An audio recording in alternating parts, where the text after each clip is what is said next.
4 معلومات ملهمش لازمة عن أكلات السحور. عارف يعني إيه فول مدمس؟ يعني فول مدفون. مدفون فين؟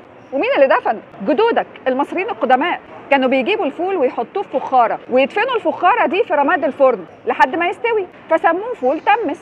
وتمس دي كلمة مصرية قديمة معناها مدفون، واحنا بقى حرفناها من تمس لمدمس. المعلومة التانية، الفلافل هي كمان طلعت من أيام المصريين القدماء، وتحديدا في العصر القبطي. والفلافل دي كلمة متكونة من 3 مقاطع، فلافل يعني ذات الفول الكتير. المعلومة الثالثة، البطاطس المحمرة ما كانش أصلها بطاطس، كان أصلها سمك. يقول لك إن كان في قرية صغيرة في بلجيكا بتعتمد في أكلها على سمك بيصطادوه في نهر عندهم، بس في سنة من السنين الدنيا كانت باردة حبتين، فالنهر ده اتجمد، فما بقوش عارفين يصطادوا سمك. يعملوا إيه؟